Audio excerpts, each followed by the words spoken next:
It's now my pleasure to introduce an outstanding student and graduate who will present the Student Challenge. While I don't want to give too much away, as we'll have the privilege of hearing from him shortly, but I would like to offer a teaser, so here are a few things about Ryan. Ryan has first-hand experience with the ups and downs of life. His family went bankrupt when he was a teenager, and at the age of 16, he was forced to leave school, go to work, to help and support his family. And Ryan came to SMC from Singapore via Canada, and it was here in Southern California that he would discover a passion for serving the homeless, for women's empowerment, and for policy making, thus selecting political science and philosophy as his majors. He became involved in Associated Students, serving as a commissioner for the Director of Student Advocacy, then as Student Body Secretary. He also joined Phi Theta Kappa and now serves as PTK's Executive Vice President. I encourage you to read Ryan's bio, which is in your program, and he has been accepted into Columbia University and UC Berkeley.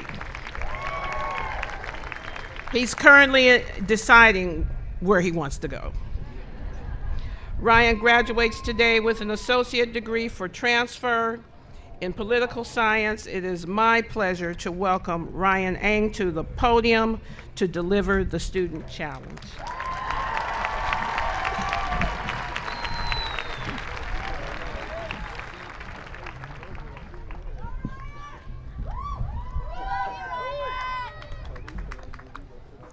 Before I begin, I'd like to dedicate my speech in honor and remembrance of the many people who are struggling with mental illnesses.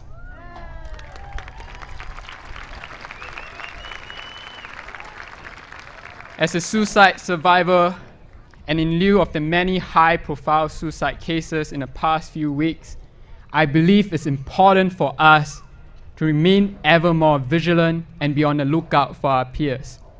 For those of you here who have your phones today, please take them out and key in the following number: 1-800-273-8255. That's the suicide hotline number, and for emergency purposes, you may never know, a stranger or a friend or a family member might need it. And now to the main thing. At 16, my family became bankrupt.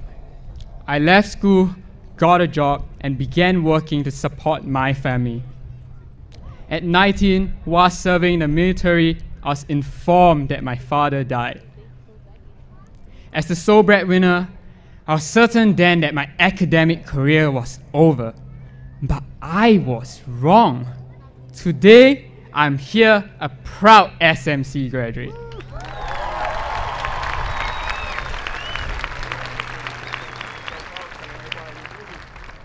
President Jeffrey, Board of Trustees, faculty, staff, friends, and class of 2018.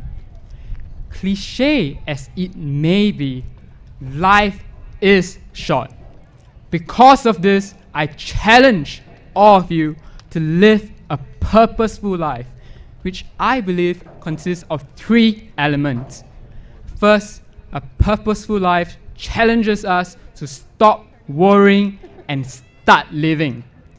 Understandably, our circumstances can sometimes cause us considerable anxiety, but during such times, it's paramount for us to hold on to the audacity of hope. Remember the irrationality of being anxious and recognize that we possess the ability to shape our future. 2 years ago, I came to SMC with nothing but faith, hope, and determination. Thankfully, with the help of many remarkable individuals in no particular order, such as Professor Christina Gabler, Professor Christine Schultz, Professor Eric Euffer, Adjunct Faculty Christy Chambers, and Associate Dean Dr. Nancy Grass. Along with incredible support from my church community, I was blessed with many opportunities. Among them, I served as Phi Theta Kappa's Vice President, the Associate Student Secretary, and got to speak before 4,000 scholars in Nashville, Tennessee.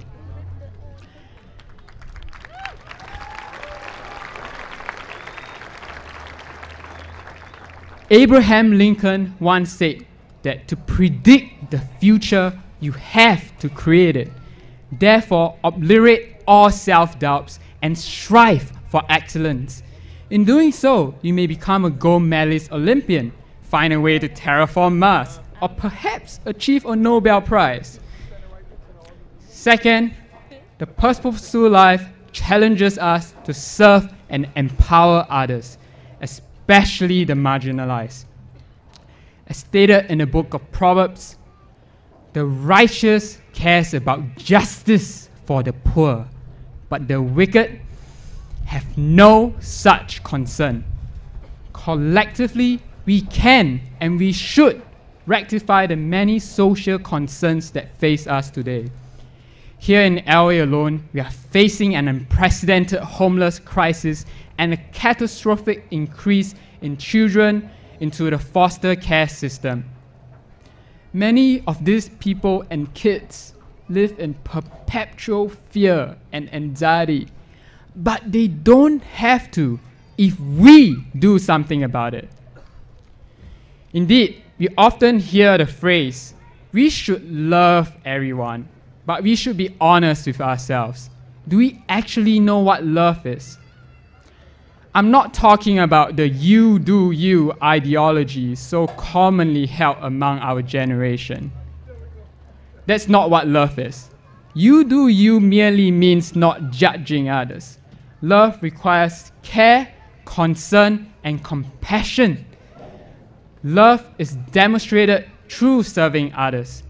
To love is to abide by agape, or selfless love.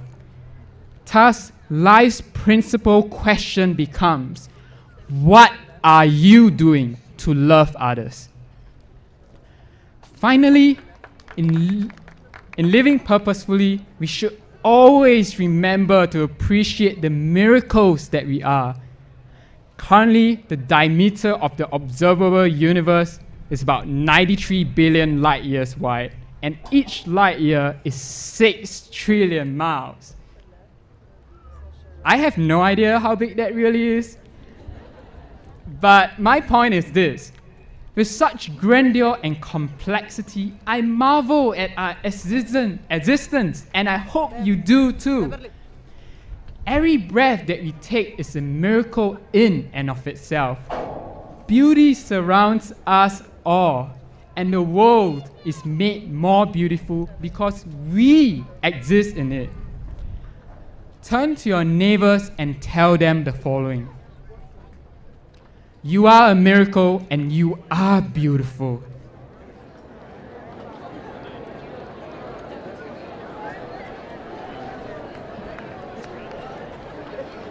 But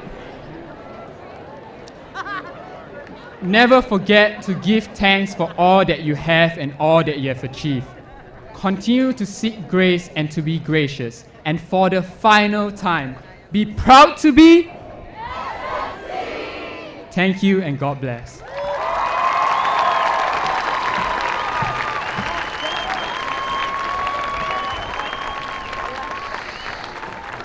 Ryan, that was wonderful. That was lovely. And I don't mind anybody turning to me to say, I'm beautiful. I mean, thank you. And I don't mind saying it to someone else. So you're beautiful out there. Beautiful. You're beautiful up here too.